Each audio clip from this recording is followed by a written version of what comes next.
Vulcano, assim como Frei Levi também é. E para iniciarmos este encontro de comunidade, de irmãos, vamos pedir a Deus sabedoria, o dom da escuta, para que possamos nos aprofundar cada vez mais, cada dia, com esta formação e com outras formações futuras, sobre a vida da igreja, sobre toda a formação eclesial, desde o Concílio Vaticano II até os dias de hoje, mas também outras formações que a cada vez mais que nós possamos nos aprofundar na nossa fé, na doutrina da Igreja Católica. E para iniciarmos, vamos pedir a Deus que envie o Espírito Santo sobre nós. Vinde, Espírito Santo, enchei os corações dos vossos fiéis e acendei neles o fogo do vosso amor. Enviai o vosso Espírito, e tudo será criado, e renovareis a face da terra. Oremos. Ó Deus, que instruístes os corações dos vossos fiéis com a luz do Espírito Santo, fazei que apreciemos retamente todas as coisas, segundo o mesmo Espírito, e gozemos sempre da sua consolação. Por Cristo, Senhor nosso. Amém. Estamos reunidos em nome do Pai, do Filho e do Espírito Santo. Amém. Podemos sentar. E hoje é meio cansativo, mas é sempre bom para o nosso estudo. E hoje nós vamos estudar dois documentos do Concílio Vaticano II.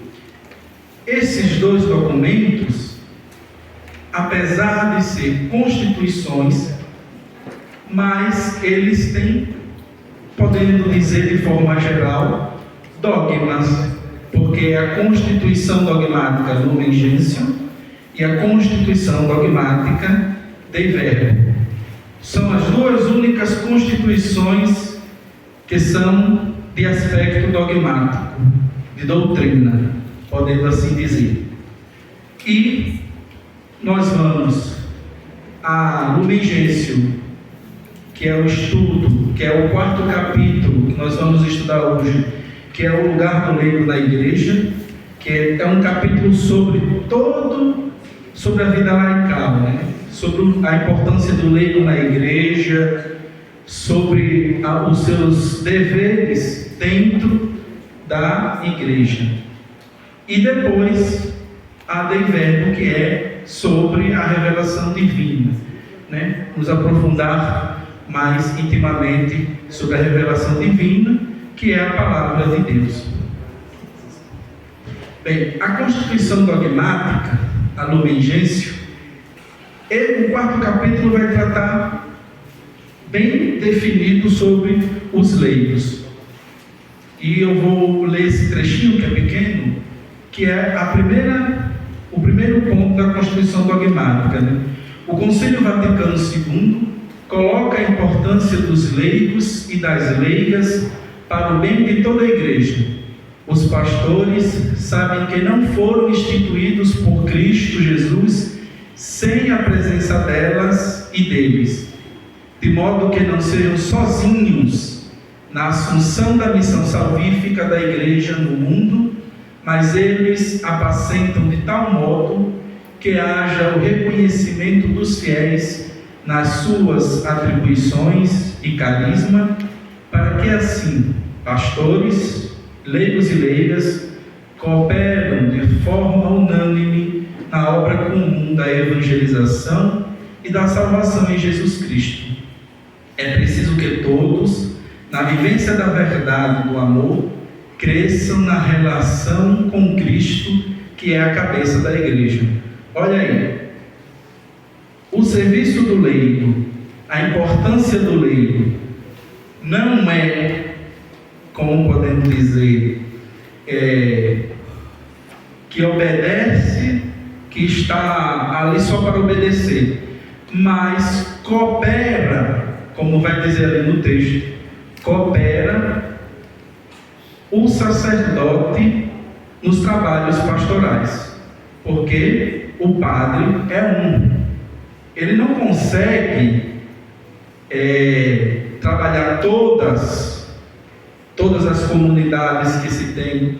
Eu não conheço aqui, como o Rafael bem falou ontem, nós não conhecemos a realidade de vocês, mas, por exemplo, aqui tem muita comunidade.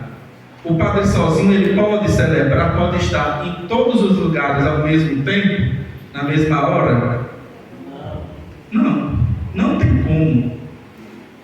Aí entra a importância do leigo, que é o sacerdócio comum que nós recebemos no batismo, como disse ontem o Frei Rafael.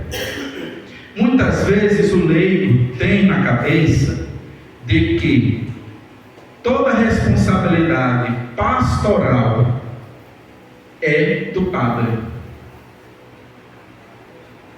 sendo que o trabalho pastoral é dever de toda a comunidade. O padre é hoje, eu sempre escutei isso a minha vida toda. O padre é hoje, não é amanhã. Hoje ele está, amanhã ele não está. Muda de padre. Quem fica é a comunidade. Quem faz os trabalhos é a comunidade. Então é importante o trabalho do leigo dentro da igreja. Não podemos dizer assim, não é boi de presépio que fica mudo, que escuta, vamos dizer, a autoridade, a hierarquia falar e obedece. Ele tem uma função dentro da igreja.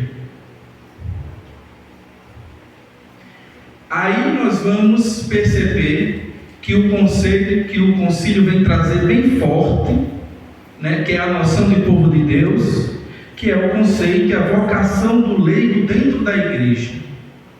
Porque quando nós pensamos em vocação, nós só pensamos em vocação religiosa ou vocação sacerdotal. Dentro, no carisma da igreja, há várias vocações, mas esquecemos que uma vocação específica, que é a vocação laical, e que forma, por exemplo, a vocação matrimonial, é que o sacerdote sai desse meio, ele não sai do nada, ele sai do seio da comunidade. O religioso sai da onde? Do meio da comunidade. É Deus que tira do meio do povo aquele ou aquela que vai ter uma função mais específica e direcionada para algum trabalho. Mas todos nós temos a missão e temos essa vocação. É a vocação matrimonial, é a vocação, mesmo que não seja para casar, mas viver só, que existe, é uma vocação também. É a vocação religiosa, a vocação sacerdotal, seja qual for. Todas as vocações têm uma função, um trabalho, que isso faz com que alimenta e fornece ainda mais, com vigor e fraternidade, a vida da igreja. E assim nós caminhamos todo esse tempo, toda essa caminhada na fraternidade e na vivência, porque a nossa vida inicia, a nossa vida de igreja inicia em comunidade e termina em comunidade. Se formos pensar como começou a missão de Jesus Cristo, quando foi? E como foi? Foi o primeiro milagre dele. Mas como é que ele, vamos dizer assim, ser apresentado para a vida pública? Quando é? Sim, no batismo. Mas podendo assim dizer, tem uma... E agora eu me esqueci o evangelista que vai narrar. Mas Jesus entra na sinagoga, o ajudante lhe dá o rolo de pergaminho e ele lê um trecho do profeta Isaías. O Espírito de Deus está sobre mim, porque o Senhor me ungiu para curar os cegos, curar os aleijados e estender o ano da graça do Senhor. Aí começa a vida pública de Jesus, podemos assim dizer concretamente. Iniciou onde? Uma comunidade. Porque estavam todos reunidos onde? Na sinagoga. Então, a nossa vida de leigo, de religioso, de padre, de diácono, de qualquer que seja que for, inicia em comunidade. Nós, cristão, não é sozinho. E assim quis o Senhor. Tanto é que Ele escolhe viver em quê? Em comunidade. Ele e os apóstolos. Depois a sua igreja, que foi a leitura de ontem, Pentecostes, estavam reunidos em comunidade. Então, é missão de todos nós os trabalhos pastorais, de evangelizar, de anunciar a boa nova, porque muitas vezes nós colocamos tudo nas costas dos padres, dos diáconos, dos bispos. Não, é ele que é responsável, é ele que tem que fazer. E você? E a sua missão? E a sua vida eclesial? Né? Então nós temos que fomentar isso, né? Que alimentar. E como é que nós alimentamos? Nos reunimos em comunidade, celebrando a Eucaristia, celebrando uma celebração da palavra também, porque muitas vezes nós damos muito mais importância à celebração eucarística propriamente com o padre, e muitas vezes deixamos de lado uma celebração da palavra. Claro, não é diminuindo a excelência e eficácia da Eucaristia, mas se não pode ter naquele dia uma celebração eucarística, por que eu não vou na celebração da palavra? Feita por um leigo que se formou, que recebeu formação e está capacitado. Então, Deus capacita a todos. Não é preciso também ser padre para Deus capacitar. Ele capacita cada um de nós. E nós temos esse serviço. Então, o conceito da vocação dos leigos na igreja. Os leigos são os fiéis cristãos que, sendo incorporados a Cristo pelo batismo, como eu disse, pelo batismo nós fazemos parte do quê? Do quê? Somos povo de Deus, mas formamos o quê? Comunidade. O que vai dizer São Paulo sobre o que é a igreja? Nós somos o corpo místico de Cristo. Formamos um só corpo, cuja cabeça é quem? Cristo. Pelo batismo nós recebemos o munus sacerdotal, porque nós participamos do sacerdócio régio de Cristo, não como sacerdote ministerial, como o Padre Daniel, que aí é um sacerdócio mais, digamos, não é essa palavra, mas eu vou dizer, mais específico. Mas nós participamos do sacerdócio de Cristo, nós também somos sacerdotes, não como sacerdote ministerial, mas participamos. Então, do sacerdócio régio de Cristo, do que mais? Dos profetas. Do que? Sacerdotes, reis e profetas. Isso aí. Nós participamos, veja que como é belo quando nós entendemos. Participamos desse tríplice munus: sacerdócio, profeta e reinado de Jesus Cristo. Sacerdócio, porque participamos do seu sacerdócio régio. Profeta, porque assim como Cristo, nós somos chamados a anunciar e a denunciar. Não esqueçamos que um profeta, ele anuncia e denuncia. Se olharmos no Antigo Testamento, nós vamos ter alguns profetas que se destacam: o profeta Elias, o profeta Eliseu. São profetas que anunciam, mas também denunciam as injustiças. Olha, vocês desviaram do caminho do Senhor. Olha o que é que vocês estão fazendo.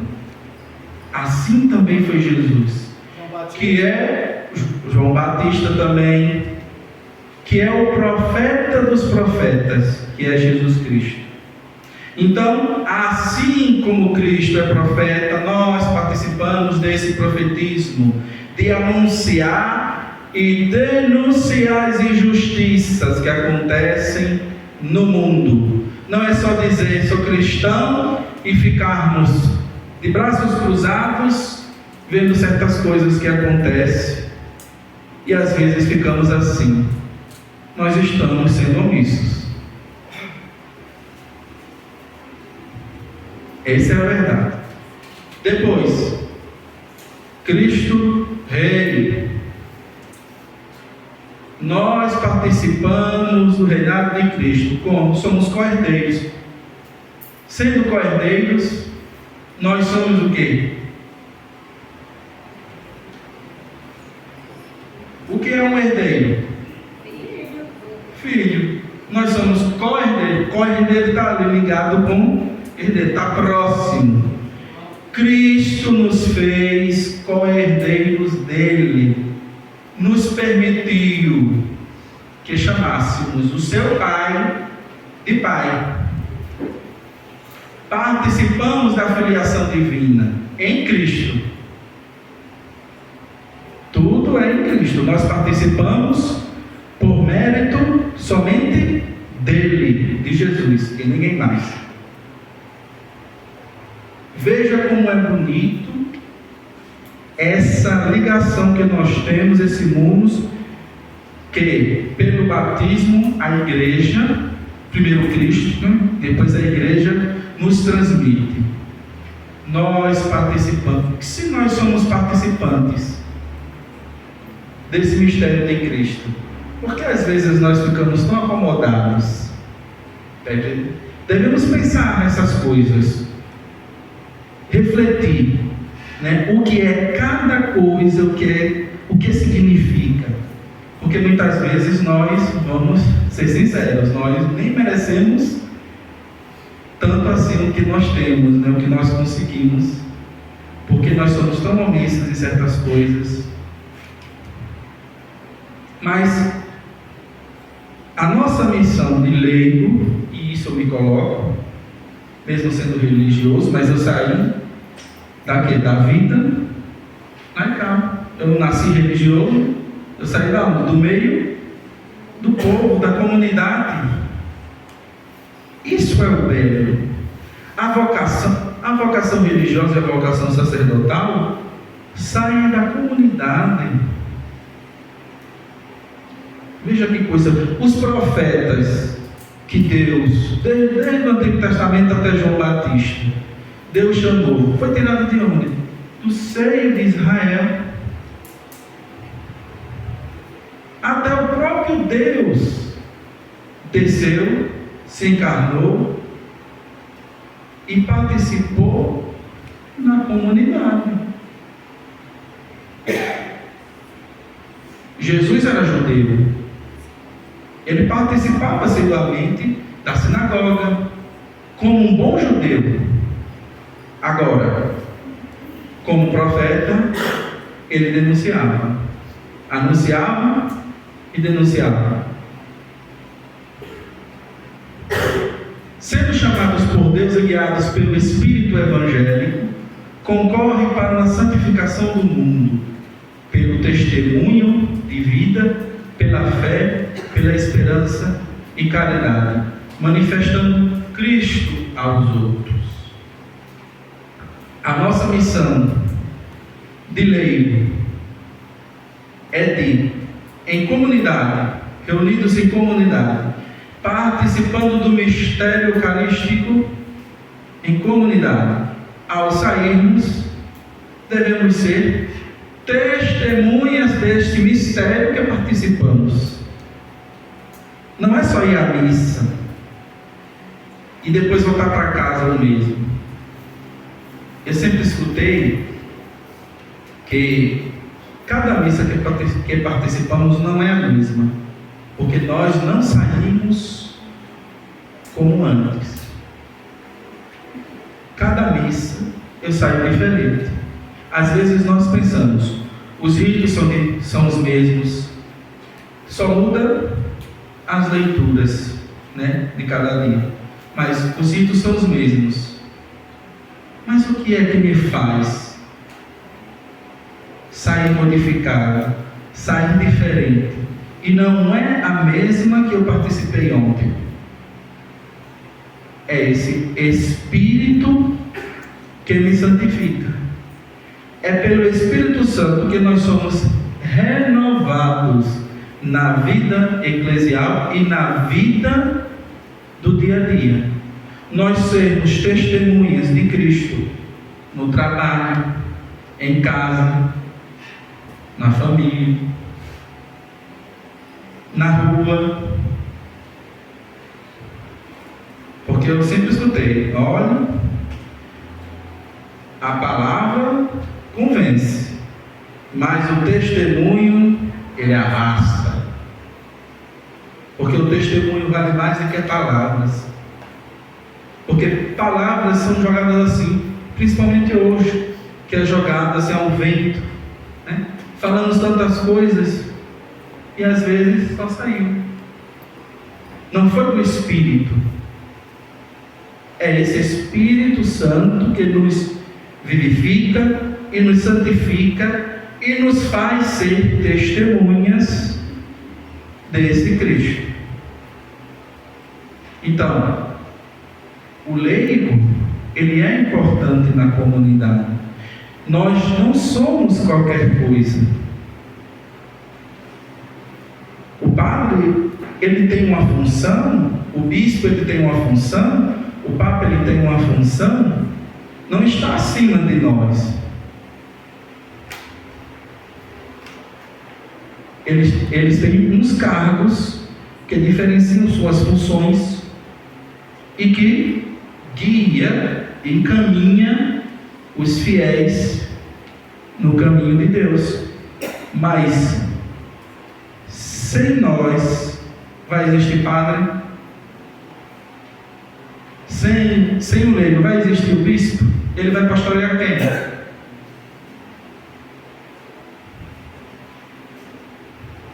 Então, o leigo, ele tem um trabalho muito belo, porque ele vai além. Por exemplo, deixa eu só dar um exemplo aqui. A pastoral da criança. A pastoral da criança é um trabalho muito bonito, belíssimo, que alcança muito mais pelo seu trabalho simples, que é o quê? Pesar uma criança para ajudar a sair da desnutrição. Mas um líder da pastoral da criança, que é o que acompanha a criança, tem facilidade de entrar na família, de conversar, de dialogar. Por aí começa um trabalho. E posso falar aqui outras pastorais também. Então, será que o leigo é menos importante do que um sacerdote?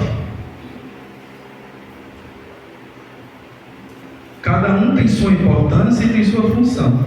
Estou repetitivo, mas é só para poder ter em mente que não é questão de ser importante ou ser menos importante, mas é o trabalho que nós fazemos. Nós formamos o corpo de Cristo.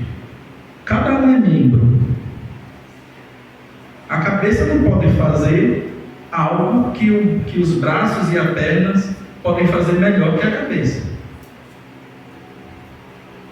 Mas aqui eu estou falando da cabeça membro, não a cabeça de Jesus Cristo, porque Ele é a centralidade de tudo. Mas a cabeça, ela comanda e impulsiona os outros membros. Aí nós podemos dizer Cristo como cabeça.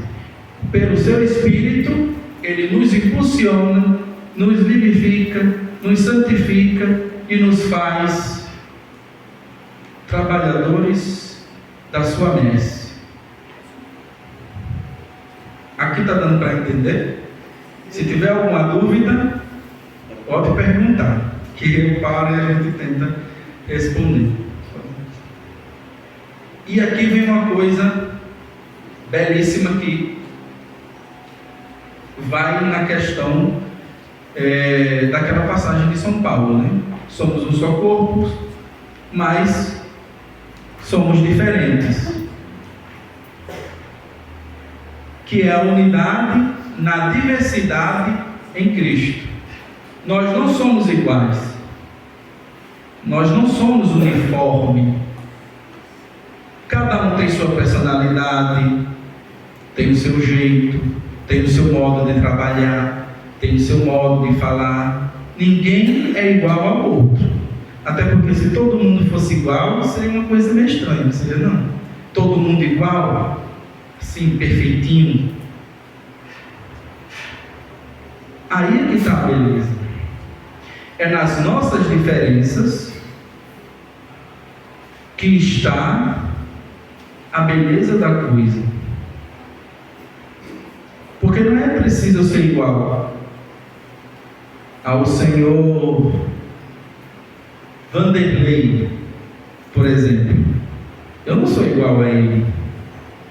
Ele pode fazer coisa melhor que eu em certos aspectos.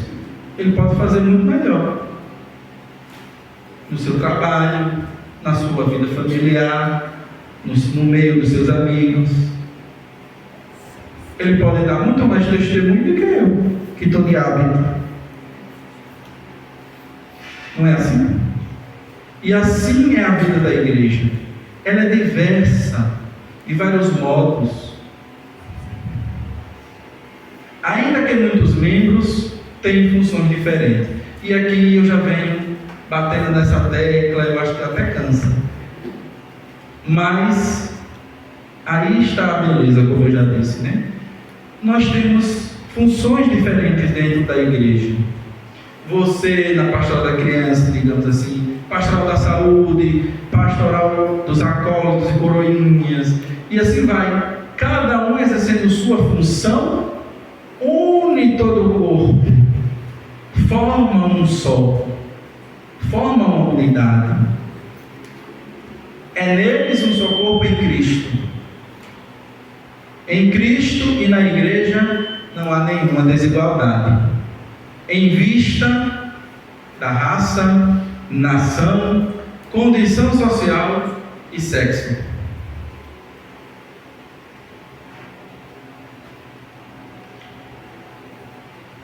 Não é a sua raça, a sua nacionalidade, ou a sua sexualidade, ou a sua condição social que vai me fazer melhor do que tal pessoa. Porque muitas vezes nós achamos isso. Temos na cabeça isso. Porque sou melhor financeiramente, E fulano, que é mais simplesinho,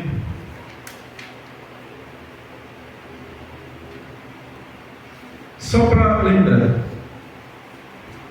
Lembra-se da passagem que Jesus vai contar uma parábola, que chega um fariseu, começa a bater no peito, dizendo: Senhor, eu te louvo, porque eu pago o dízimo, porque eu faço aquilo outro, enquanto tinha um publicano, cobrador de impostos, lá no fundo, dizendo: Senhor, eu sou pecador, perdoai-me. Quem dali saiu? O pecador.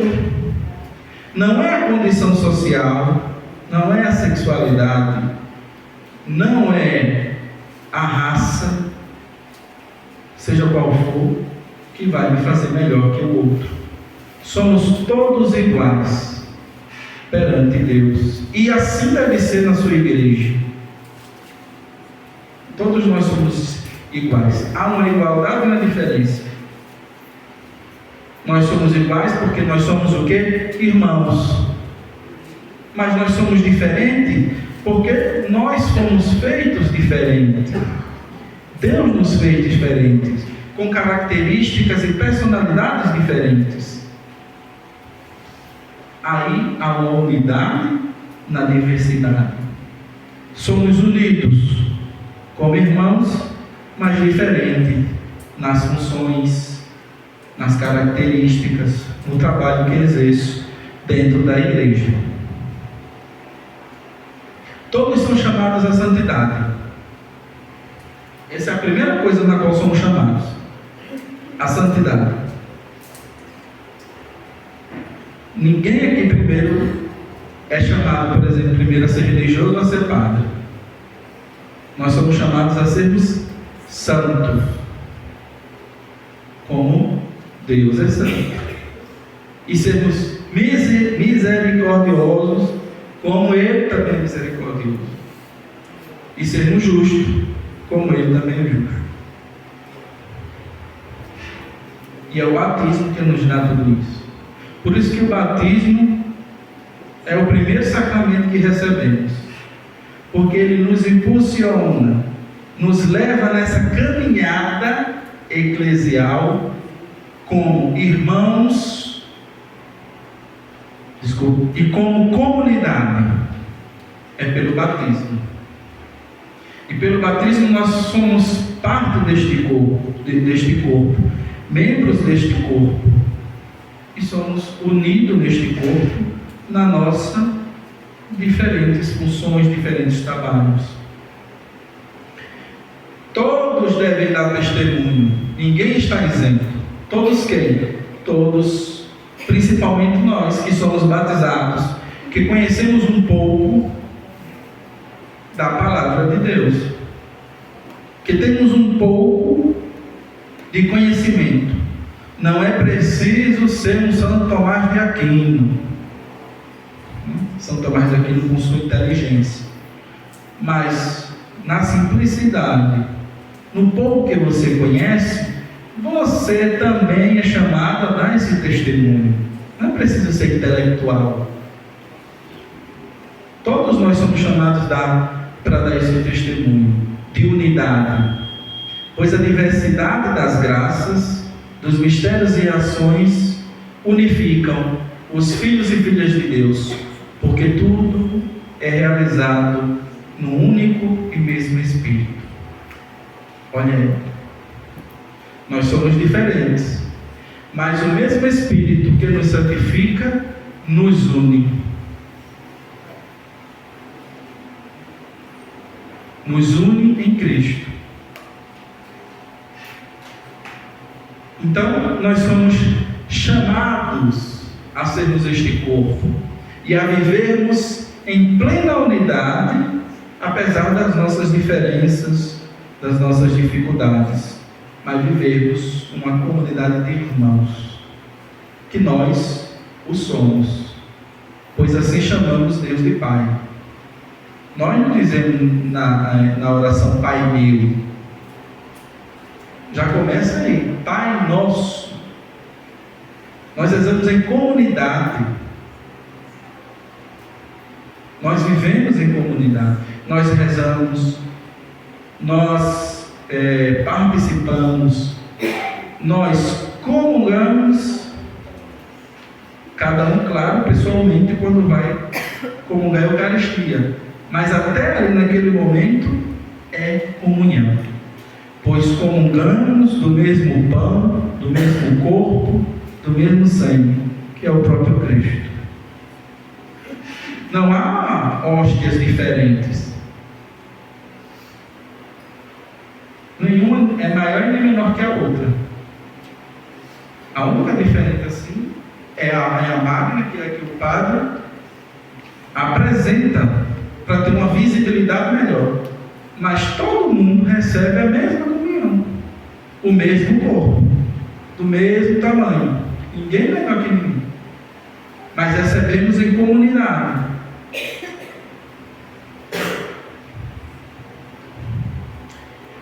Pode passar. E agora, o apostolado dos leigos. Qual é o apostolado dos leigos? Porque foi falado aqui a missão apostólica, a missão dos apóstolos. Já foi falado um pouco no início, né? Quando Rafael introduziu sobre o concílio. O concílio é a reunião, né? Uma reunião maior do magistério da igreja, que são os sucessores dos apóstolos, os bispos com o Papa. Mas nós temos o nosso apostolado, porque apóstolo significa enviado, nós somos também enviados. Não é só o padre que é enviado a tal paróquia para administrar e pastorear. Nós, leigos, fiéis, crentes, somos chamados neste apostolado.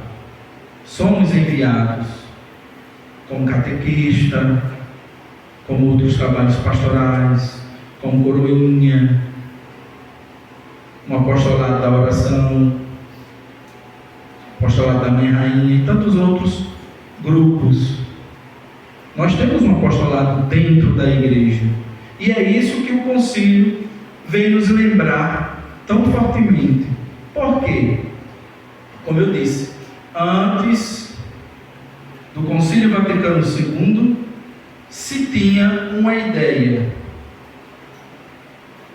O protagonismo do clero, né? O clero é aquele que está à frente e é a única referência. Depois do Concílio Vaticano II, ele alarga mais. Não tira a referência do sacerdote, mas dá largueza e abre para o apostolado do leigo, em colaboração do ministério do sacerdote, que o sacerdote exerce. Então, nós somos colaboradores. Vocês são colaboradores do Padre Daniel, do Padre Mateus, nos trabalhos que vocês fazem dentro da paróquia. Então, a área específica do leigo é o apostolado no mundo secular, inserido nas realidades temporais, como na escola, na indústria, na economia, na política, nas artes, música, etc. Participando como cristão das atividades do seu estado de vida e trabalho social. Então, o apostolado leigo é no mundo, diferente de um padre, de um religioso. Então, ele está no mundo, ele vai dar testemunho no mundo. Participa em comunidade, mas dá o seu testemunho na realidade, na sua realidade local, né? No seu trabalho, no seu ambiente, na família. Não esquecendo que a família é a primeira comunidade que nós temos, né? A igreja começa na família. tendo como base a família.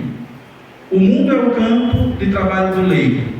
Por outro lado, o Concílio Vaticano II ensina que o sacerdócio comum dos fiéis e o sacerdócio ministerial ou hierárquico, embora se diferenciem essencialmente e não apenas por grau, ordenam-se mutuamente um ao outro, pois um e outro participam, cada um a seu modo, do único sacerdócio de Cristo.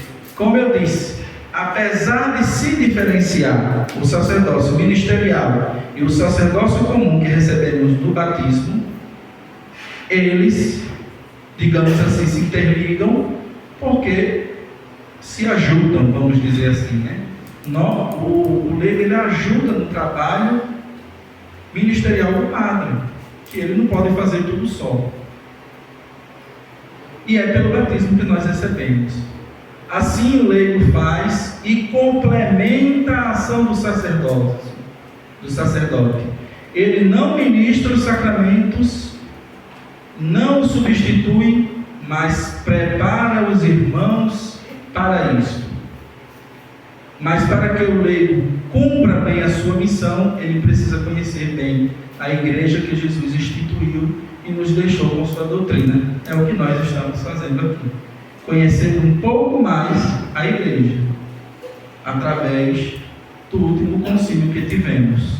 Claro que após o Concílio Vaticano II, tivemos alguns sínodos, que são, digamos, vamos dizer assim, pequenos concílios que tratam de alguns aspectos doutrinais e nos ajuda na vida eclesial.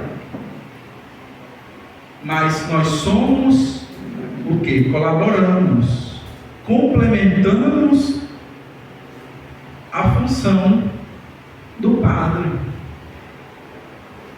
Nós ajudamos o padre, o leigo ajuda o padre, porque o leigo, como eu disse, o padre não pode estar em todo lugar, porque ele também tem a função de administrador, administra a paróquia.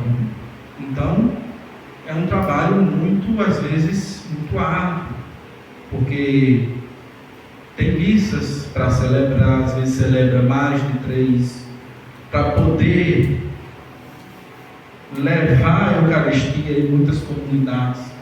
E às vezes nós achamos que vida de padre às vezes é fácil, mas celebrar 3 ou 4 missas, por exemplo, no domingo, no final de semana, muito ou mais do que isso, cansa, né? E ainda tem a questão administrativa.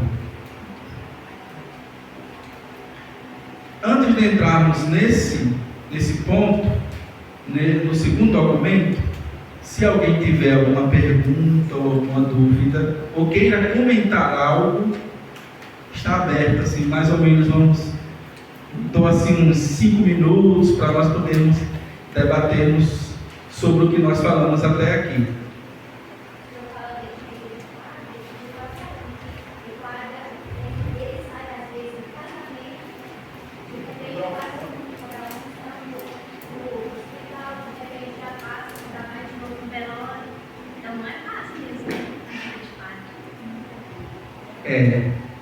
Porque é como eu disse desde o início, nós temos na cabeça que o padre ele tem que estar para tudo, ou às vezes desde pequeno é assim. Nós aprendemos desde cedo, ou o padre às vezes é muito autoritário e diz, não, tudo tem que passar por mim. Então o concílio ele vem abrir o protagonismo leigo, né? A presença do leigo mais ativa em auxiliar e cooperar com o ministério sacerdotal. Ele não vem abolir, ele não tira a importância do sacerdote ministerial, mas ele dá uma ênfase no protagonismo leigo, no sacerdócio comum do leigo, que colabora e auxilia o sacerdote ministerial. Alguém tem mais alguma coisa?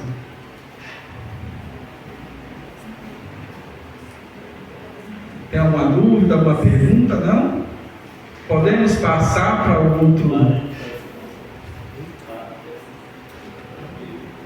ponto?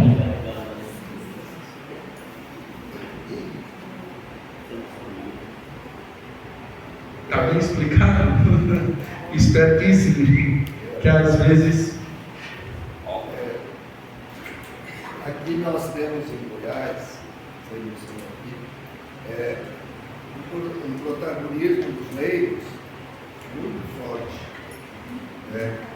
Por exemplo, o terço é uma oração de leigos que eu já fui dispensado várias vezes. Padre, não vem rezar a missa que tem terço.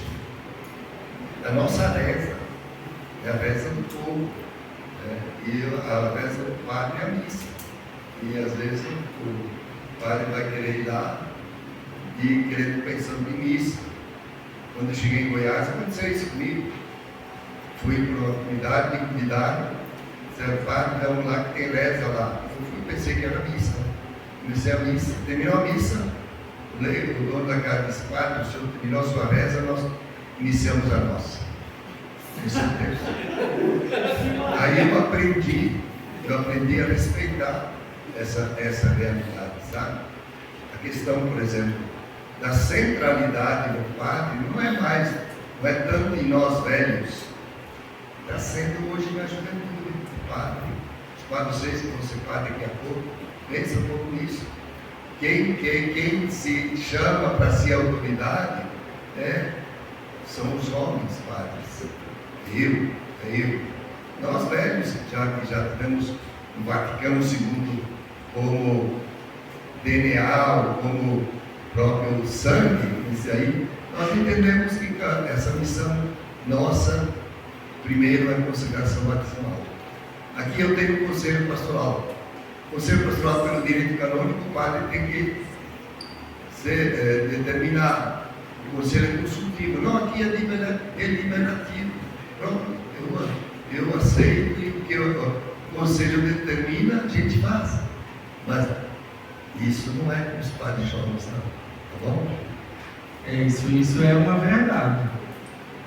Nós, ultimamente nesses anos, o que está acontecendo é a tentativa de um retorno ao passado que às vezes é muito exagerado, que muitos não concordam com o Concílio Vaticano II, preferem outros concílios e tal, e vai até lá. Nós devemos prezar pelo equilíbrio. Eu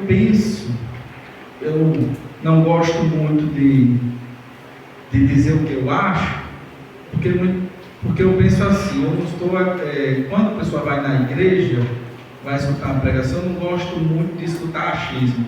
Eu gosto de escutar o que diz o Evangelho. Mas o que acontece, e que aqui eu vou dar uma opinião, que às vezes nós vamos para os extremos, e o extremo não é bom. Nem tanto para um lado, nem tanto para o outro.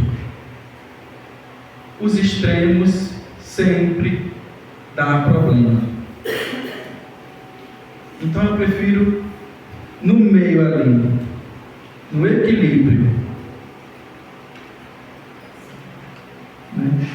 O meio termo, como vai dizer Aristóteles, um filósofo, ele sempre fala que é preferível o meio termo, porque os extremos sempre dá isso, problema. Então eu sempre levo isso. Então nós devemos ter cuidado, que às vezes nós pendemos somente para um lado, e isso é perigoso. Então eu acredito que a centralidade é Cristo. Nós estamos aqui no centro, no meio. Ele é. Se nós pendemos um pouquinho para cá ou um pouquinho para lá, vai dar problema. é como uma balança. Essa é a minha opinião, aceitem se quiserem. Mas realmente o que o Padre Daniel falou é uma verdade. Muitas pessoas rejeitam o Concílio Vaticano II, como se o Concílio Vaticano II não trouxera um bem para a igreja. É um perigo. Porque aí, negar o Concílio Vaticano II é negar a ação do Espírito Santo na igreja. O Espírito Santo da igreja vem atuando desde seus primórdios, lá nos apóstolos, até os dias de hoje. Se nós negamos o Concílio Vaticano II, nós estamos dizendo, não foi pela ação do Espírito Santo. Como é que não foi pela ação do Espírito Santo? Esse sopro que a igreja precisava e que passou muitos anos sendo um pouco desacelerada, porque depois de Paulo VI houve uma freada no Vaticano II, que está sendo retomada agora com o Papa Francisco. É o Papa Francisco que está trazendo, de fato, que deveria ser trazido antes. Ele está trazendo para o seio da igreja de fato o Concílio Vaticano II. Então, realmente nós devemos ter um cuidado com isso. E realmente acontece. Os padres novos estão um pouco pendendo mais para um lado, e isso é um pouco perigoso. Alguém tem? Só queria trazer um ponto, e claro, muito importante a visão de colocar o leigo e fazer com que a gente enxergue o nosso lugar realmente aqui como corpo, né, da igreja. E aí a gente traz sempre a palavra leigo, e aí eu sinto a falta da gente dizer a importância, claro, o leigo vai englobar, você já disse, independente de sexualidade, raça, cor, o indivíduo que for, a palavra leigo vai englobar. Mas eu sinto falta da valorização da mulher dentro da palavra leigo, na nossa comunidade. Né? A gente tem toda a estrutura da igreja garantida por conta das mulheres. E aí, quando a gente traz essa relação de poder que a própria igreja ainda não consegue abrir mão, a gente entende que o leigo ele está, mas ainda está assim, está aí, né? Então, só para tentar valorizar mesmo o espaço das mulheres, né? Até mesmo trazendo a proposta do sínodo do Papa Francisco, né? Trazendo essa proposta de reforma para a gente pensar. O leigo está aí, mas a maioria dos leigos, a gente querendo ou não, são mulheres. O que essas mulheres estão fazendo?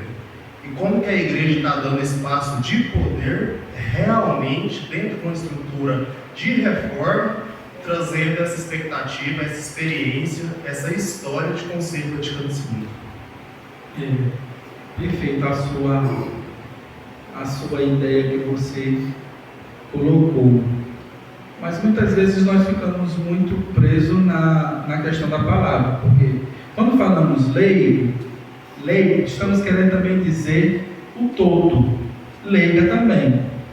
Isso devemos ter ideia, porque às vezes nós ficamos muito nessa do feminino e do masculino. Mas quando dizemos o leigo, nós estamos também dizendo leiga. Claro que realmente muitas vezes o que se tem na igreja é um certo desvaloramento da mulher. E nós sabemos que as mulheres são muito mais presentes e exercem muito mais funções dentro da vida laical na igreja do que os homens. É fato. Isso é fato. Agora, como é que nós podemos valorizar? Porque, por exemplo, a catequista, Eu vejo muitos lugares que eu já trabalhei, os catequistas não são tão valorizados. E nós temos catequistas que na sua maioria são mulheres. Valoriza primeiro a partir de quem? Da comunidade, do padre, que valoriza o trabalho daquela leiga ou daquele leigo. Né? E o Papa Francisco vem trazendo muito isso, né? A questão do lugar da leiga no seio, na vida da igreja. E nós temos que, como comunidade, repensar justamente isso que você coloca. Como valorizar as mulheres que exercem não só funções pastorais, mas introduzir, incrementar mais a participação de mais mulheres dentro da igreja.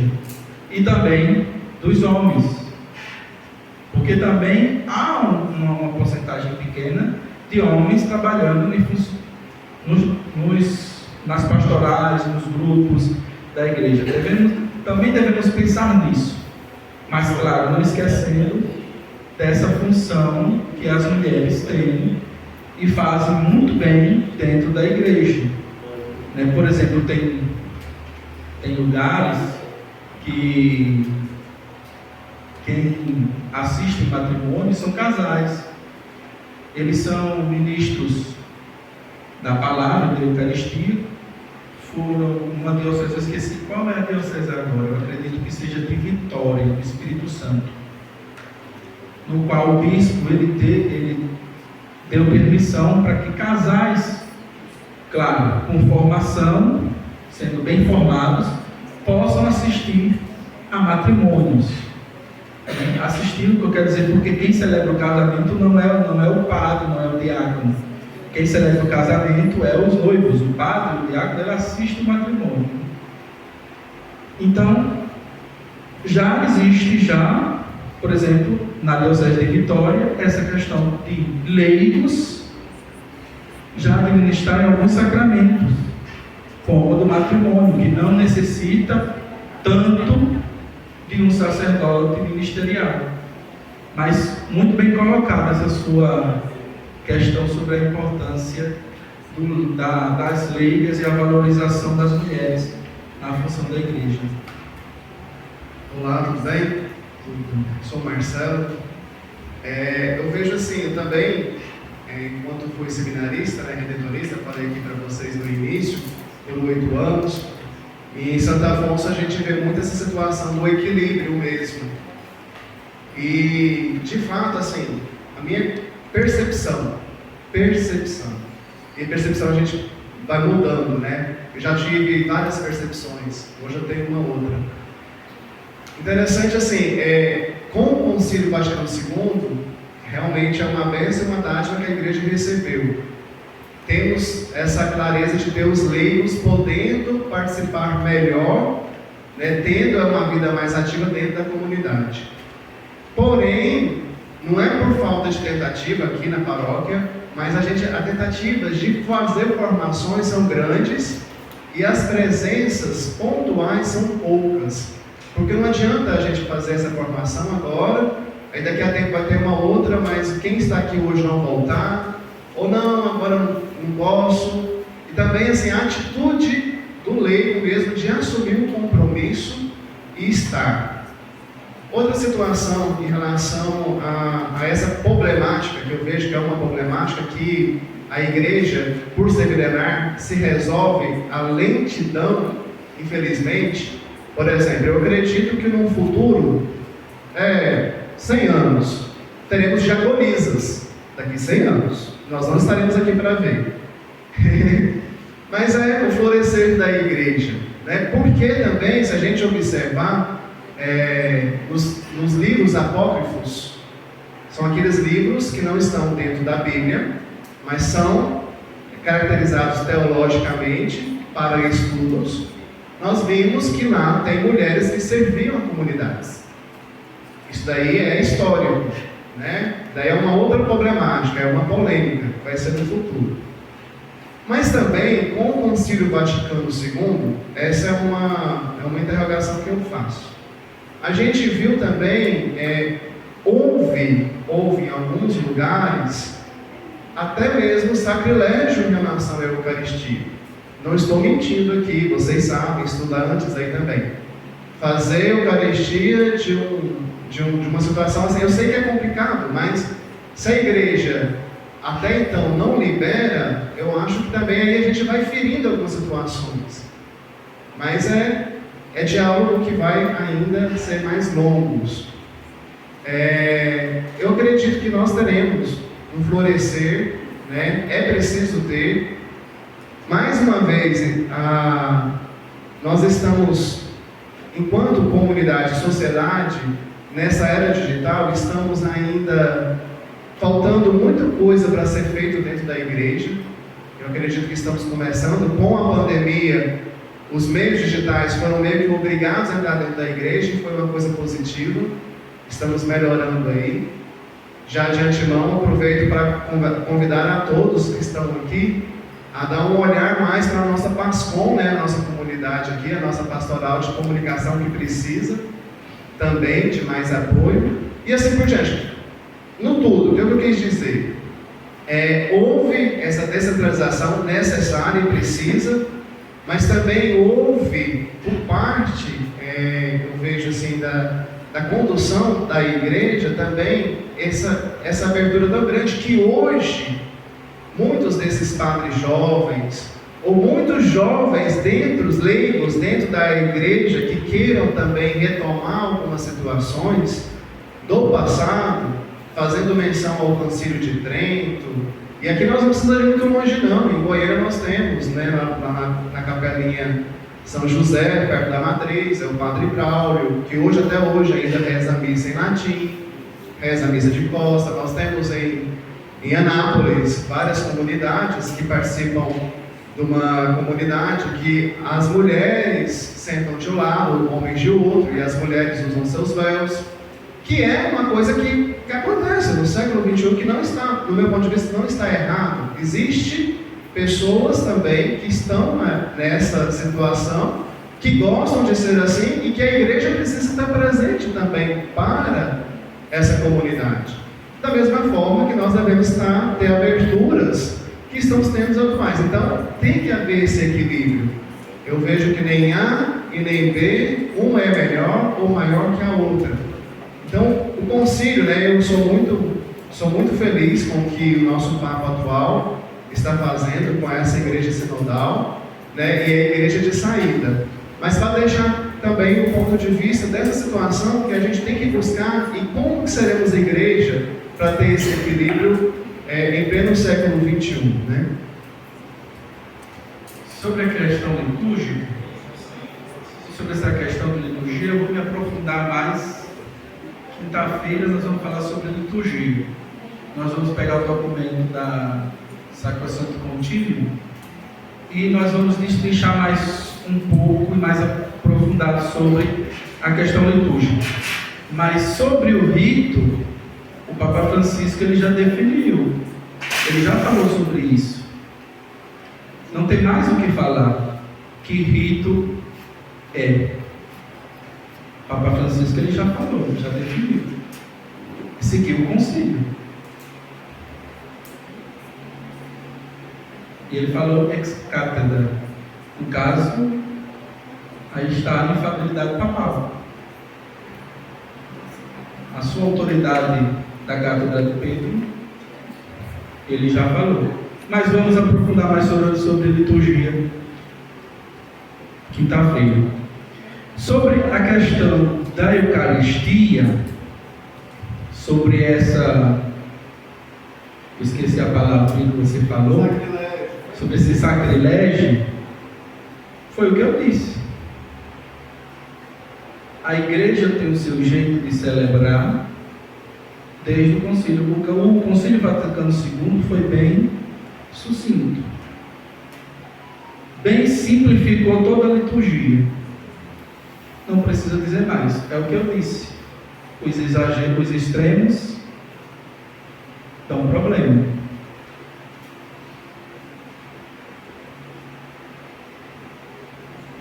Mas, do mesmo modo que há sacrilégio de um lado, há também do outro. Porque muitas vezes nós só olhamos, eu já escutei já uma frasezinha assim, quando é heresia de direita, passa rápido. Ninguém fala nada. Quando é heresia de esquerda, não é falando de política não.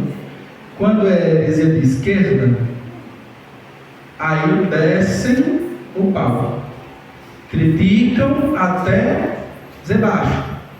Mas acontecem coisas de um outro lado também. Não podemos, foi como eu disse, não podemos olhar só um lado, criticar só um lado. Temos que olhar o outro também.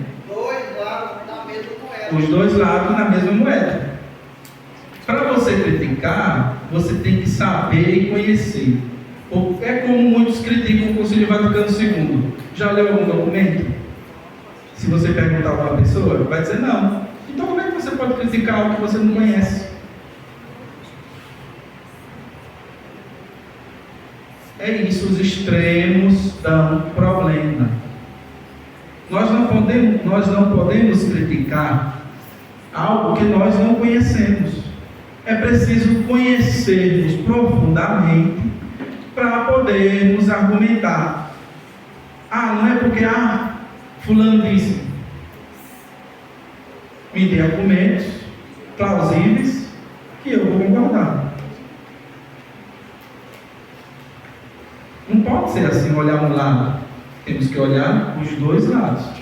Os extremos não dão certo. Temos que ter cuidado com isso.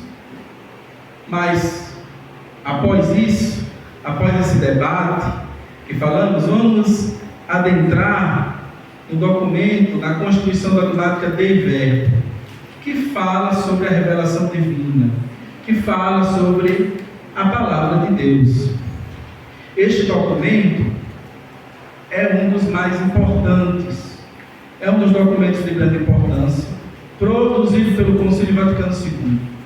Esta Constituição Dogmática trata da revelação divina e foi promulgada pelo Papa Paulo VI em 18 de novembro de 1965.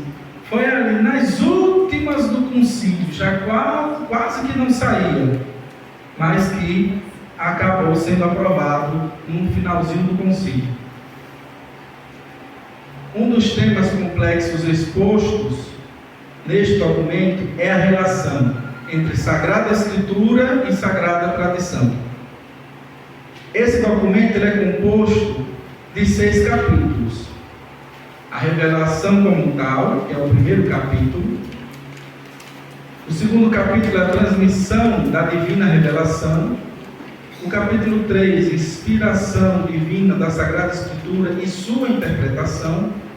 O capítulo 4 e o capítulo 5, na apostila, quando foi no momento, eu preferi unir eles porque eles têm relação. Porque o capítulo 4 vai falar do Antigo Testamento e o 5 vai falar do Novo. Então aí eles estão unidos, mas são, se você buscar no site do Vaticano a Dei Verbo, vai estar lá em português, você vai encontrar em um capítulo do Antigo Testamento e um outro capítulo só do Novo. E o último capítulo, que é o 6º, vai falar sobre a Sagrada Escritura na vida da igreja. Esse documento é importantíssimo. Eu não coloquei tudo na apostila, peguei algumas partes principais, mas é bom você poder ler melhor todo o documento. Ele não é grande, ele é pequeno. Ele não é tão grande. Tanto ele como o Sacrosanto Concílio são pequenos documentos, né? Não são mais extensos. Como a Lumen Gentium, por exemplo, era bem mais extensa. Mas vamos lá.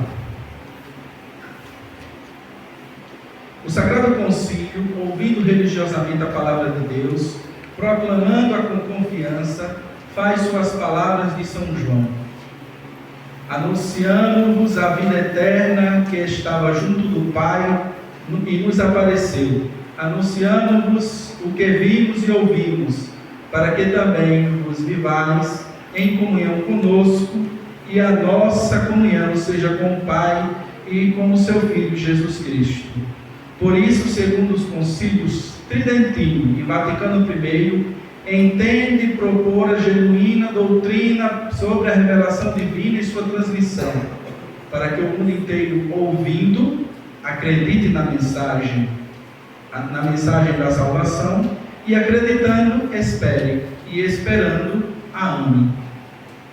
Então, pegando o trecho da lei do prólogo de São João, que é o primeiro capítulo, quando ele vai dizer: no princípio era Deus, e estava com Deus. No princípio era a palavra, e a palavra estava com Deus, e a palavra era Deus. Pegando todo aquele capítulo, vai destrinchar, está resumido nessa pequena frase ali que acabamos de ler, a partir de anunciamos. E ele vai ainda destrinchar sobre o Concílio Tridentino e o Vaticano II. Por quê?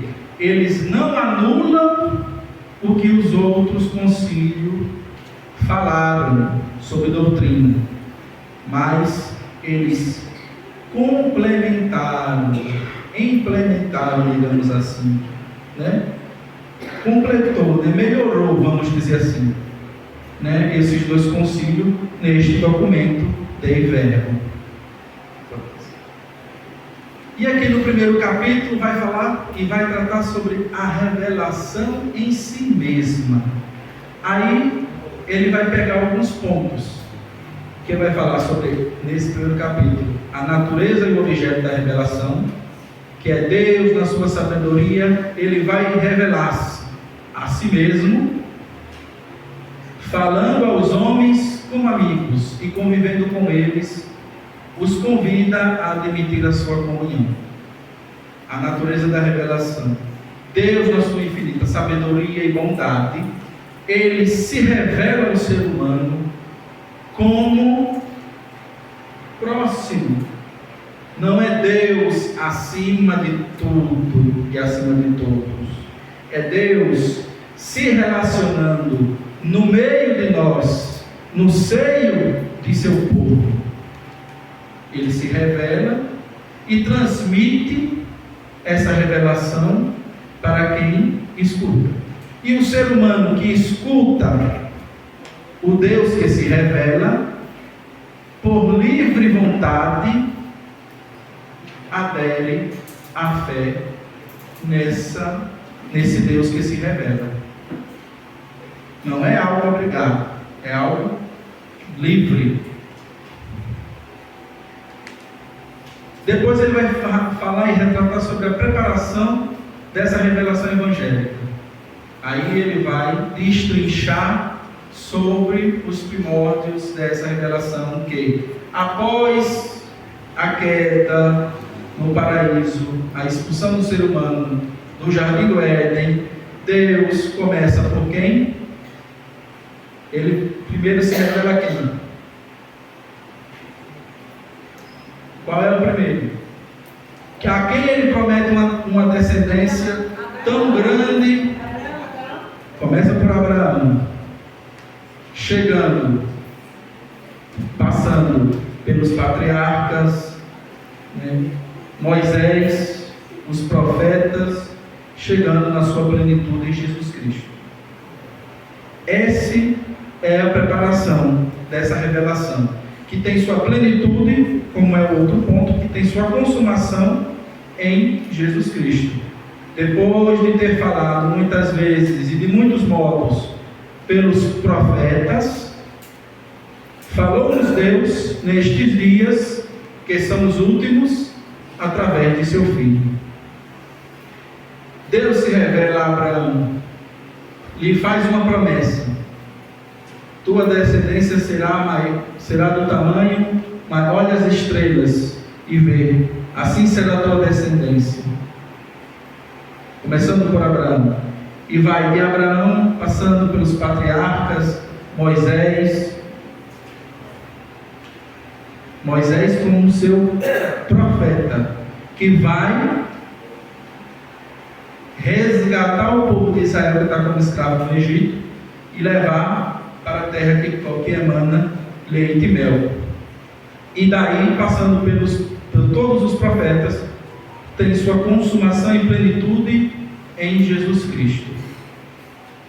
Em Jesus Cristo, tudo é revelado, tudo foi consumado, não há mais o que revelar.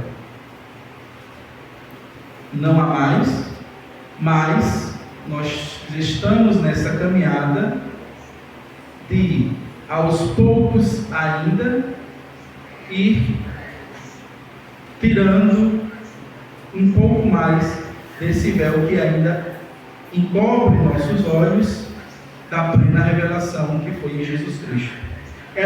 Ele se revelou totalmente, plenamente no seu Filho, mas que aos poucos nós vamos destrinchando e abrindo mais este véu que ainda encobre os nossos olhos, não porque Deus não quis, mas por causa do homem mesmo, que ainda se fecha um pouco e deixa o véu ainda cair da plenitude deste mistério, que é o próprio Jesus Cristo. Depois, como eu disse, a aceitação dessa revelação. Deus se revela, se comunica. O ser humano escuta, aceita e transmite o que Deus revelou. Transmite esta revelação. Portanto, Deus se revela e o homem, com a ajuda da graça divina, pois não é por mérito nosso que nós aceitamos esta revelação. É pela graça de Deus que nos dá o livre-arbítrio, que nos dá essa liberdade de escolha, que nós escolhemos caminhar neste caminho divino, neste caminho seguindo a Jesus Cristo, seguindo a Deus. Abre os olhos do entendimento, olha aí, o nosso entendimento, os olhos do nosso entendimento, da nossa sabedoria que ainda está um pouco velado, vai se desvelando pela graça de Deus, que nos dá esta liberdade de aceitar o que foi revelado e que depois vamos transmitir, e se entrega total e livremente à sua vontade e revelação.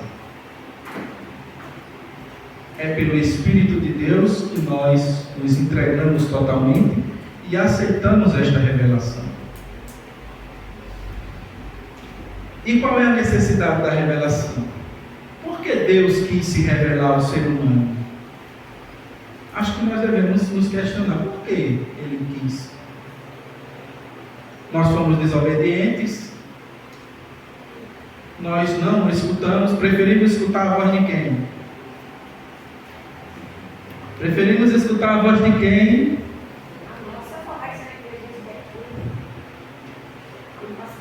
É isso que a serpente quis dizer quando falou: olha, vocês não vão morrer, vocês vão ser como deuses, conhecedor do bem e do mal. Ou seja, a partir do momento que escutamos a serpente, nós, de certo modo, escutamos a nós mesmos. Eu não preciso mais de Deus, eu mesmo sou Senhor de mim mesmo e sou juiz e digo o que é bom e o que é ruim para mim. Aí está o nosso pecado, que é o egoísmo. Deixamos de escutar Deus para escutar nós mesmos. Mas mesmo assim, Deus quer se relacionar conosco. Mesmo assim, Deus quer se relacionar conosco. Pela revelação divina, quis Deus manifestar e comunicar-se a si mesmo. O Sagrado Concílio professa que Deus se pode conhecer com certeza pela luz natural da razão. Devemos lembrar que Deus nos dotou de quê? De razão.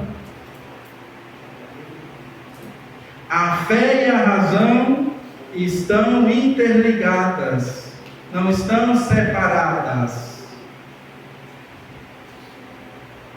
Só a fé não basta. Se fosse assim, Deus não tinha nos dotado de razão. Nós somos seres racionais. Então, a razão e a fé, para compreender a fé, eu tenho que usar a razão. Eu não posso dizer assim, a fé explica. Tem certas coisas que a fé não pode explicar, mas a razão explica. E a razão contribui com a fé e a fé contribui com a razão. Estão intimamente ligadas. Mas ensina também o concílio que deve atribuir-se à sua revelação que há certas verdades que não são acessíveis à razão humana. Por isso, a adesão pela fé. O que eu acabei de dizer. O que a razão não pode explicar, pela fé, nós aderimos.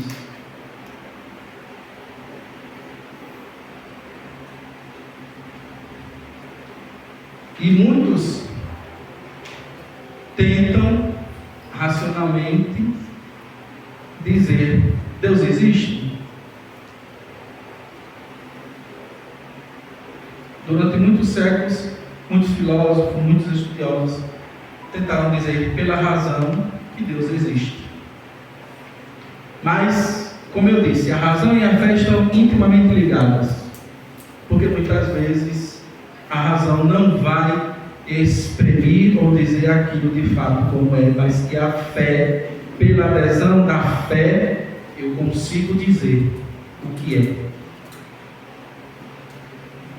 E assim, nós continuamos buscando a Deus. A transmissão da revelação divina. A transmissão dessa revelação começa por quem? Cristo, Deus envia seu Filho, que se encarna no seio da Virgem Maria, se fez homem total, é Deus e homem, não esqueçamos. Não podemos separar a humanidade e a divindade de Deus, de Jesus. Ele é um só, 100% homem, 100% divino. Se encarnou, chamou e enviou os seus apóstolos. Esses apóstolos transmitiram para outros, e assim foi transmitido durante séculos até os dias de hoje, que nós chamamos a sucessão apostólica. Os apóstolos e seus sucessores, transmissores desse evangelho. Deus enviou Jesus, que enviou os apóstolos deixaram os bispos. Os bispos são sucessores dos apóstolos, entregando-lhes o seu próprio ofício do magistério, que é os bispos e o Papa reunidos. Ali está o magistério da igreja, que é o concílio, um sínodo. É o magistério da igreja que está ali presente. A sagrada tradição, a pregação apostólica, que se exprime de modo especial nos livros inspirados, devia conservar-se por uma sucessão contínua até a consumação dos tempos. Ora transmitido pelos apóstolos, a tradição apostólica progride na igreja sob a assistência do Espírito Santo. Os bispos guardam essa mensagem da fé e guardam as afirmações dos santos padres que testemunham a presença vivificadora desta tradição. A tradição é nada mais que a transmissão desde os primórdios dos apóstolos. Os apóstolos transmitiram para aqueles fiéis, os fiéis transmitiram para outros e assim foi. Pelos livros inspirados, por exemplo. Como foi que começou a escrever os livros do Novo Testamento? Ora, como era que ia transmitir a mensagem? Os apóstolos estavam morrendo, estavam sendo executados. Como deixar essa transmissão salvadora se não tinha mais as testemunhas oculares que viveram, que conviveram com Jesus Cristo? Os escritos que nós conhecemos hoje. Então a tradição e Sagrada Escritura está interligado aí. Como eu disse, da relação entre Sagrada Tradição e Sagrada Escritura. A Sagrada Tradição, a transmissão integral dos tempos dos apóstolos, que é pela oralidade da pregação.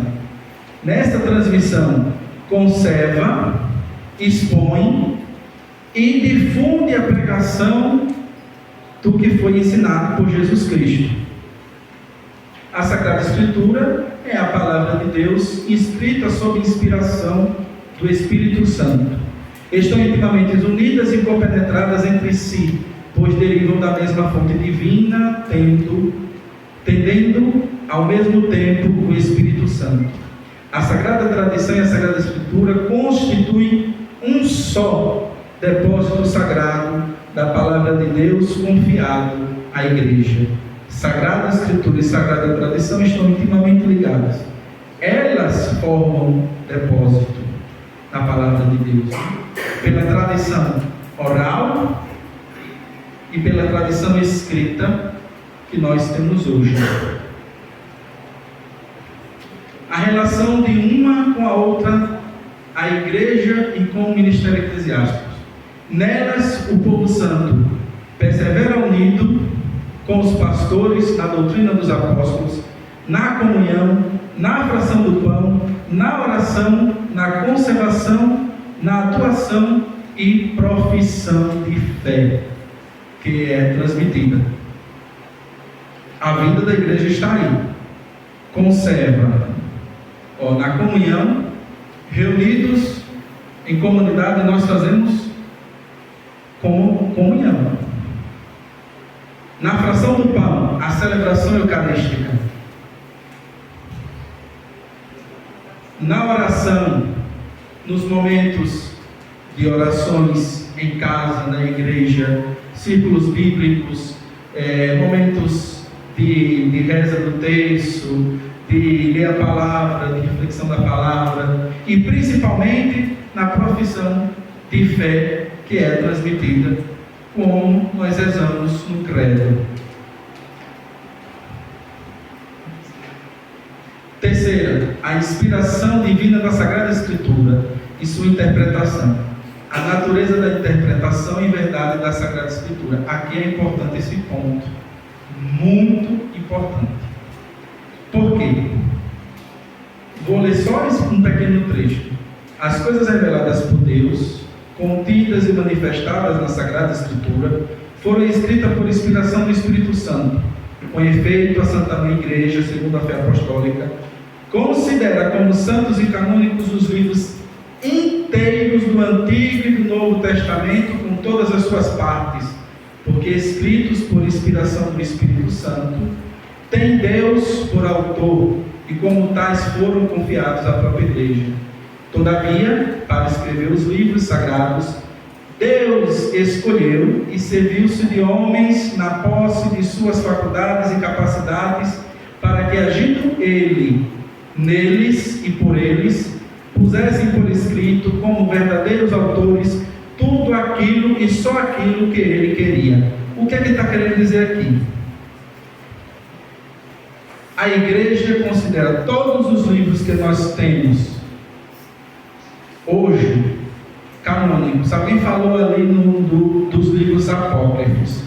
São os livros que a igreja não reconheceu como que tivessem sido inspirados e que não retratavam totalmente a vida de Jesus Cristo, podendo assim dizer. Mas nós às vezes nos perguntamos, o livro dos protestantes são diferentes do livro bíblico nosso. Por quê? Vamos aí só comentar rapidinho.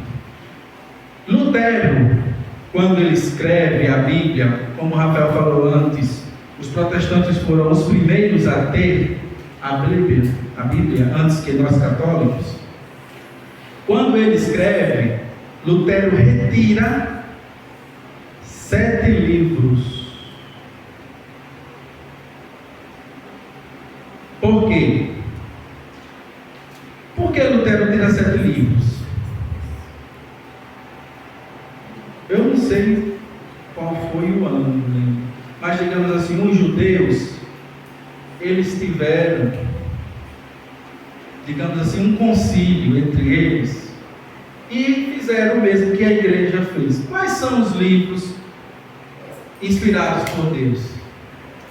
Quais são os livros que podemos dizer, esses são, de fato, os livros? Que nós conhecemos os livros canônicos, né? Reconhecidos, que tem uma regra, digamos assim, que quer dizer regra. Canônico quer dizer regra, norma. Por quê? Porque por eles a comunidade vai caminhar baseado pelos livros.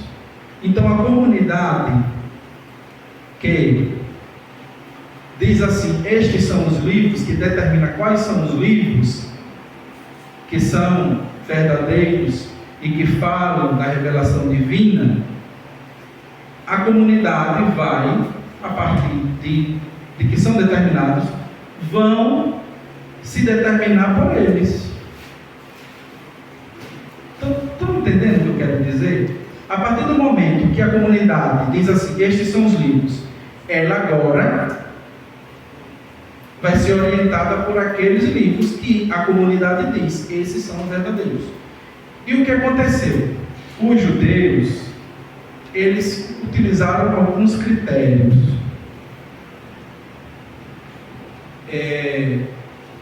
para dizer o que é canônico, o que é verdadeiro e o que não é. Para eles, um dos aspectos era ser escrito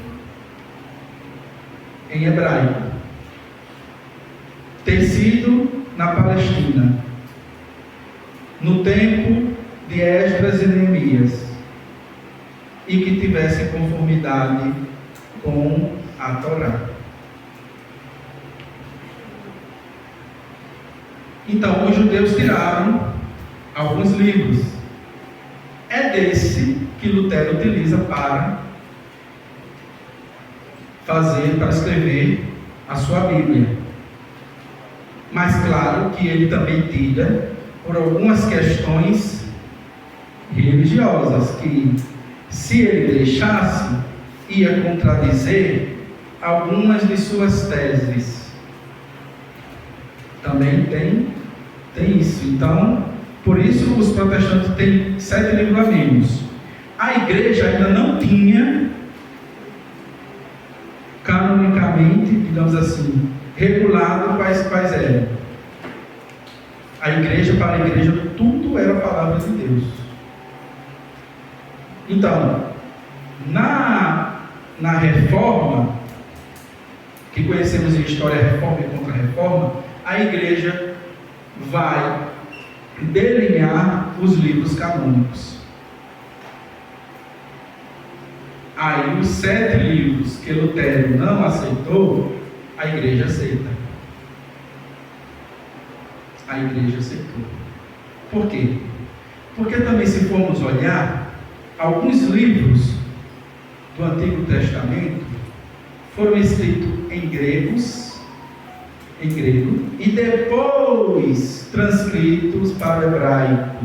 Então não tem como dizer, se for utilizar aquela questão que os judeus utilizam para dizer que é verídico, que é verdadeiro, que é o hebraico, se for pela língua hebraica, aí já cai por terra alguns livros, porque alguns têm uma parte que são escritos em gregos e depois transcritos para o hebraico, e aí como fica. Mas a igreja se utiliza disso, né?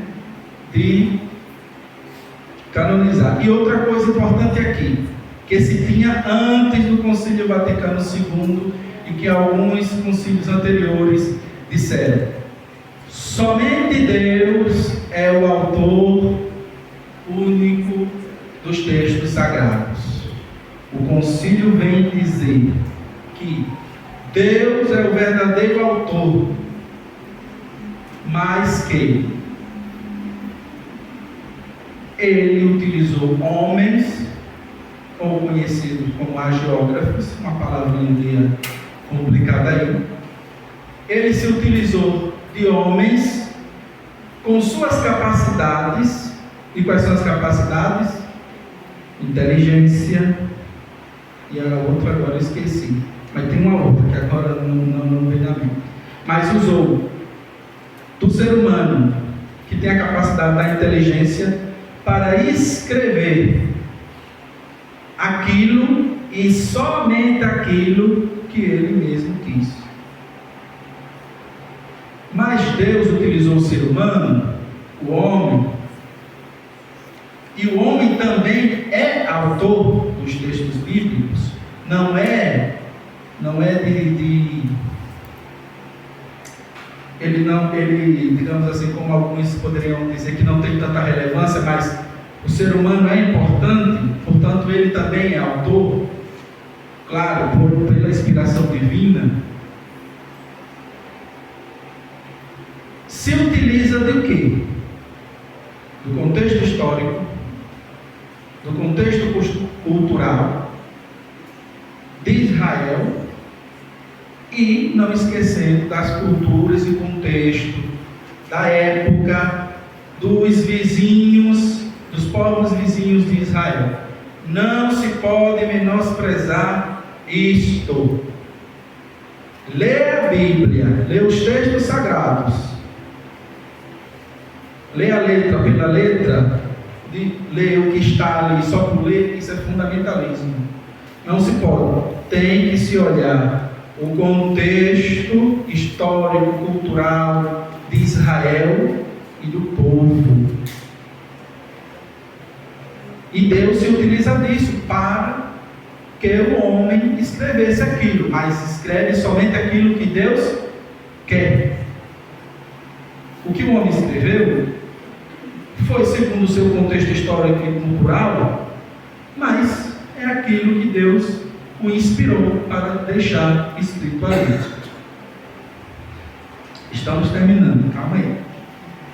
A interpretação da Sagrada Escritura, como eu disse, Deus na Sagrada Escritura falou por meio dos homens e a maneira humana.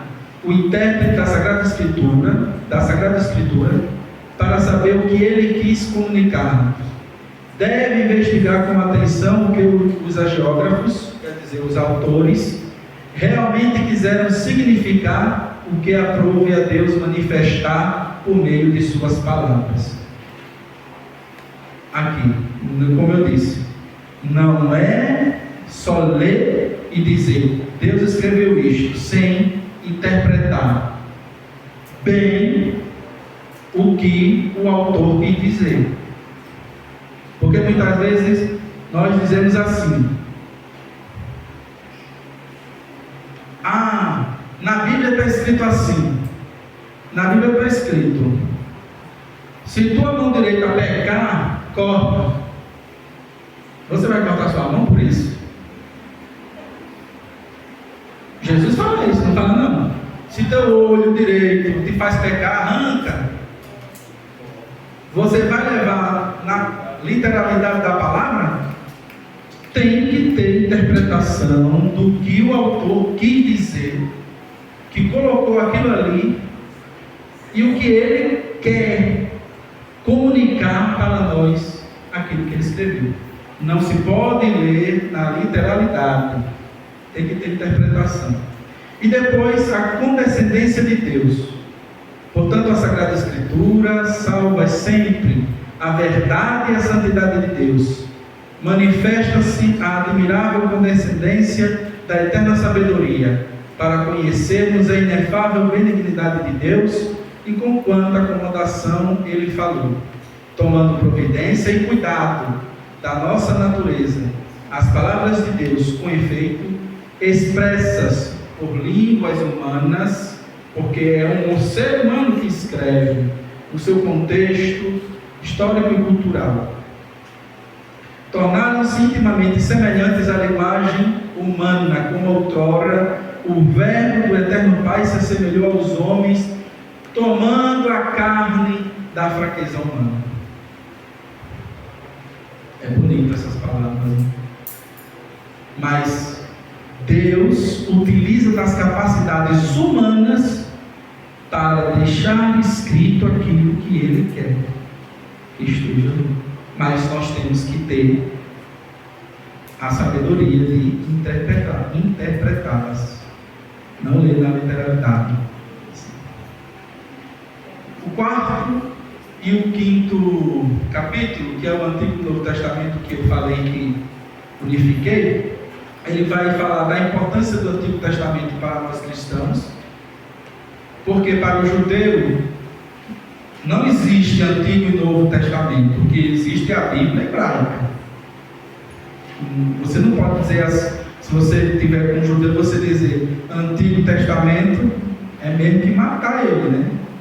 Então, quando tiver com um judeu e querer se referir ao Antigo Testamento, fale a Bíblia hebraica. A economia do Antigo Testamento destinava-se, sobretudo, a preparar, a anunciar profeticamente e a simbolizar com várias figuras o advento de Cristo Redentor universal e do reino messiânico. Mas os livros do Antigo Testamento, segundo a condição do gênero humano, antes do tempo da salvação estabelecida por Cristo, manifestam a todos o conhecimento de Deus e do homem, e o modo com que Deus, justo e misericordioso, trata os homens. Muitas vezes, no Antigo Testamento, nós pensamos que o Deus que está no Antigo é diferente do que está no Novo. Não, é o mesmo. Agora temos que entender, como o Rafael disse, João resume toda a Bíblia em duas palavras: Deus é amor. Agora, para compreendermos o que quer dizer Deus é amor, é necessário compreender toda a Sagrada Escritura, do Antigo ao Novo Testamento. Veja só, duas palavrinhas, mas é muito significativo. Então temos que compreender o todo, não é uma parte. O que foi que aconteceu, por exemplo, vou daqui dizer para o Lutero. Lutero vai dizer, para falar ao contrário da igreja, Lutero vai dizer: o justo vive pela fé. Ele só pegou um pedacinho assim. Mas como é que você vai? Você pega só essa parte e você entendeu o todo. Sim, o justo vive pela fé. Mas São Tiago, se eu não me engano é São Tiago, vai dizer: mostra a tua fé sem as obras, que eu mostro a minha pelas obras. Mais ou menos assim, eu não digo literalmente não, mas é mais ou menos assim. Quer dizer, a fé, só a fé, não vai adiantar nada. O que vai dizer aquilo que eu creio, a minha fé, o que vai dizer? É pelas minhas obras, é pelas minhas atitudes. Fé não é algo vazio. Fé é é também atitude. Fé tem atitude, mas atitudes concretas. E depois, a excelência do Novo Testamento. A palavra de Deus, que é virtude de Deus, para a salvação de todos os crentes, apresenta-se e manifesta o seu poder de um modo eminente nos escritos do Novo Testamento. Com efeito, que vai dizer São Paulo, na plenitude dos tempos, o Verbo fez-se carne e habitou entre nós. Quer dizer, é João, não São Paulo. Estou com São Paulo na cabeça, não é? Estabelecendo o reino de Deus na terra, manifestou com obras e palavras o Pai a si mesmo. Levou a cabo a sua obra com a sua morte, ressurreição e gloriosa ascensão, e com o envio do Espírito Santo. Enviou os apóstolos sob a força do Espírito Santo para que pregassem o Evangelho e despertassem a fé de Jesus Cristo e Senhor, e congregassem a igreja. O Antigo Testamento nos prepara e nos vai revelando a plenificação da revelação divina que acontece em Jesus Cristo e vai se culminando na sua morte, ressurreição e ascensão. E dá continuidade a essa vivicidade de fé através da igreja, da missão apostólica que até hoje nós caminhamos e estamos aqui vivenciando. Então, o Antigo Testamento nos prepara e o Novo plenifica, nos traz a plenificação dessa revelação. E depois, por fim, a unidade de ambos os testamentos. Foi por isso que Deus, inspirador e autor dos livros dos dois testamentos, dispôs tão sabiamente as coisas, que o Novo Testamento está latente no Antigo e o Antigo está patente no Novo. Pois apesar de Cristo ter alicerçado a nova aliança no seu sangue, os livros do Antigo Testamento, ao serem integralmente assumidos na pregação evangélica, adquirem e manifestam sua plena significação no Novo. Não se pode ler só o Antigo Testamento sem o Novo, para se entender quem é Jesus Cristo. Eu tenho que compreender o Antigo e compreender o Novo. Um e o outro são ligados, estão entrelaçados, são unidos. Para conhecermos a nossa fé, para conhecermos a revelação divina, para conhecermos plenamente Jesus Cristo, nós temos que compreender estes dois testamentos que nos foram transmitidos e deixados por escritos. E agora o último, que é a Sagrada Escritura na vida da igreja. A igreja venera a Sagrada Escritura. Há uma veneração. Tanto é que nas celebrações, seja eucarística ou celebração da palavra, nós fazemos as leituras das Sagradas Letras.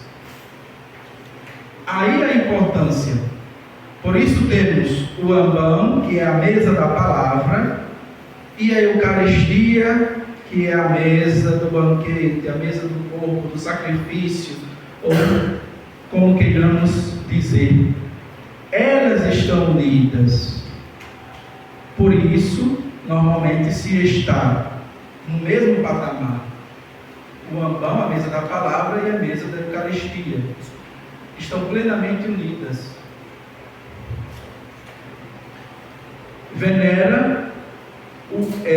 A igreja venerou sempre as divinas escrituras, como venera o próprio corpo do Senhor, não deixando jamais, sobretudo, a sagrada liturgia de tomar e distribuir aos fiéis o pão da vida, quer pela mesa da palavra, como eu falei, e quer pela mesa da comunhão da Eucaristia do corpo de Cristo.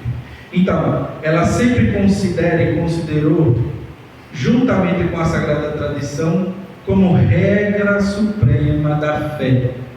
Por isso é preciso que toda pregação eclesiástica, assim como a própria religião cristã, seja alimentada e regida pela Sagrada Escritura. Do mesmo modo, quando escutamos a palavra de Deus proclamada, nós estamos nos alimentando, nós estamos participando desse alimento da palavra de Deus, que nos prepara para a mesa da comunhão, para a mesa do corpo e sangue de Cristo. E a tradução da Sagrada Escritura, é preciso que os fiéis tenham acesso patente à Sagrada Escritura, que hoje todos nós temos.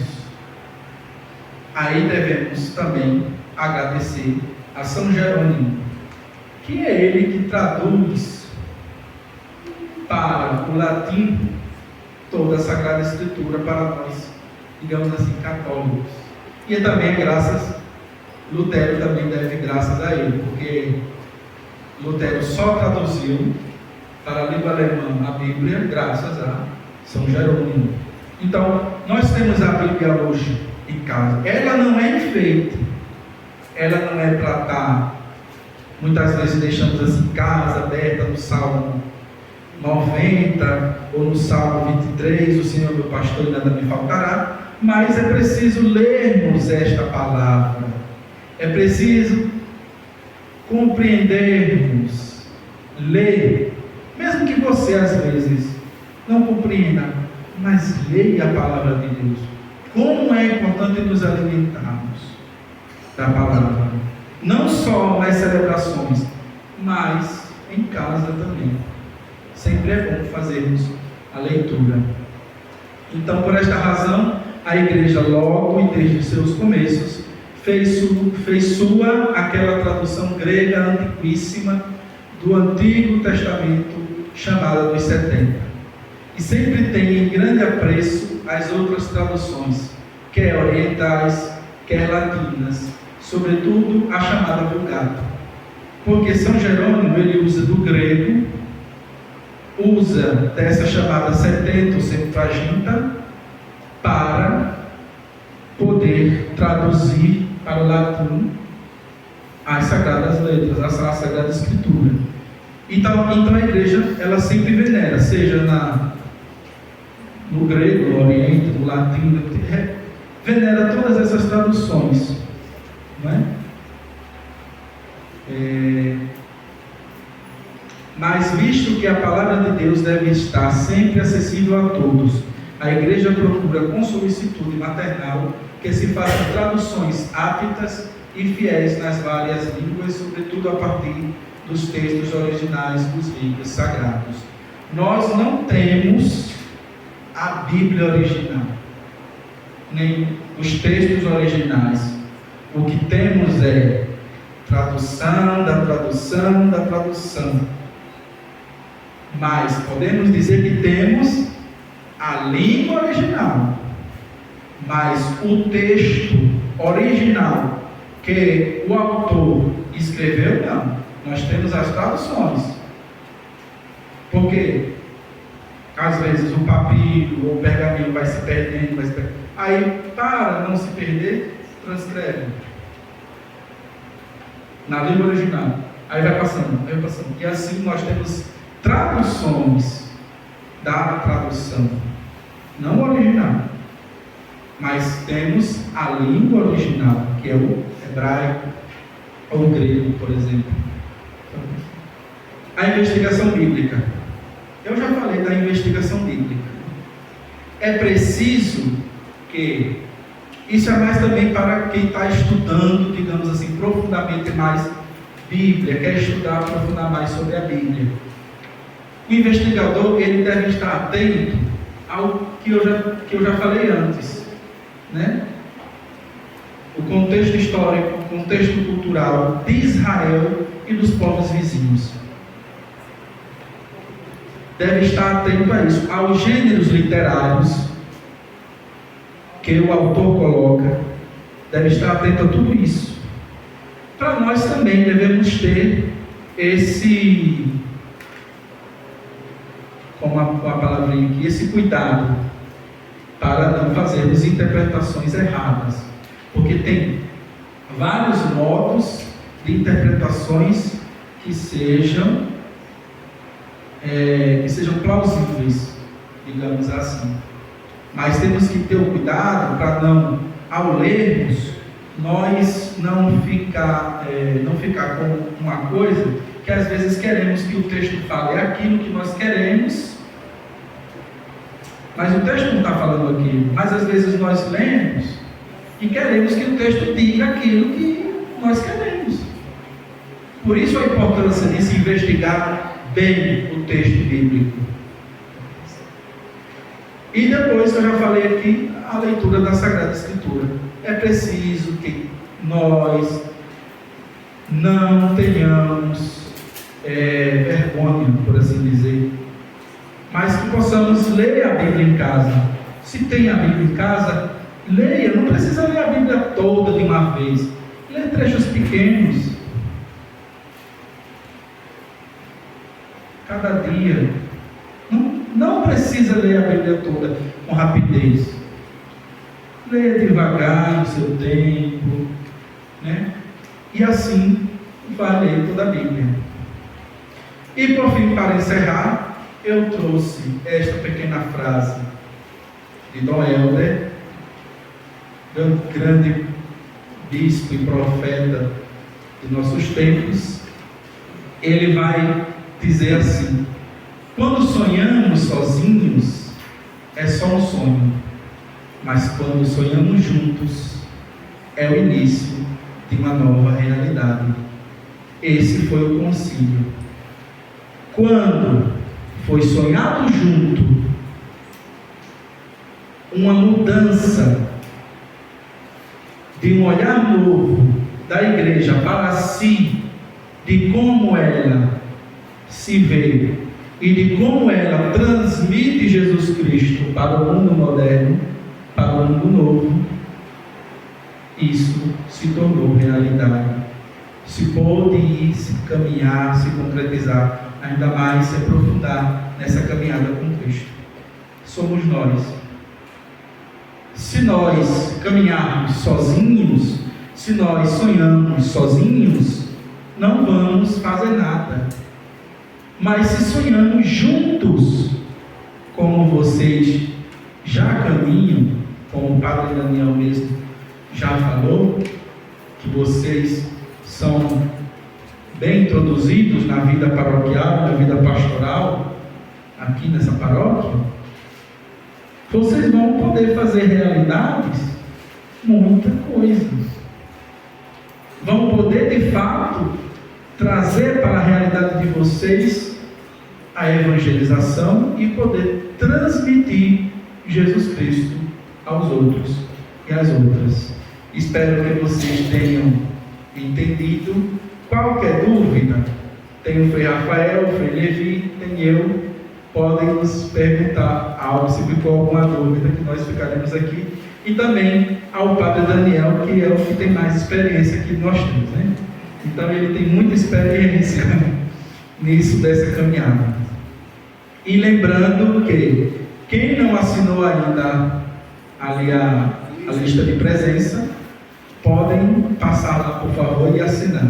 Então, para terminarmos, vamos pedir a Deus, nosso Pai, que Ele nos proteja agora na caminhada para as nossas casas, que Maria Santíssima nos cubra com seu manto até nossas casas, que proteja nossas famílias e assim possamos cada vez mais evangelizar e anunciar Jesus Cristo a todos.